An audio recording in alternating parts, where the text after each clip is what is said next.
حضور نبی کریم صلی اللہ علیہ وسلم نے ارشاد فرمایا، احب البلاد الی اللہ مساجدھا و ابغض البلاد الی اللہ اسواقھا۔ اللہ کے نزدیک پسندیدہ ترین جگہ مسجدیں ہیں اور اللہ کے نزدیک بدترین جگہ بازار ہیں۔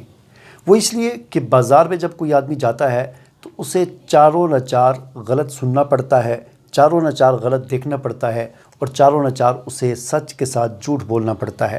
اگر کوئی وہاں پر تجارت کرتا ہے تو اسے جھوٹی قسم اٹھانی پڑتی ہے اور اسے اپنے گاہک کو ڈیل کرتے ہوئے غلط زبان استعمال کرنی پڑتی ہے، جھوٹ بولنا پڑتا ہے۔ اس لیے یہ بدترین جگہ ہیں۔ کوئی آدمی وہاں پر اپنے آپ کو صحیح راستے پر بڑی مشکل سے سلامت رکھ سکتا ہے۔ اس کے مقابلے میں مسجد اللہ کا گھر ہے، وہاں پر جا کر انسان اللہ کی یاد اس کے ذہن میں ہوتی ہے، اس کو پتہ ہوتا ہے کہ میں اللہ کے گھر میں بیٹھا ہوں اور ہر وقت اللہ اس کے ذہن میں مستحضر رہتا ہے، اور اسی چیز کو اللہ کا ذکر کہا گیا ہے۔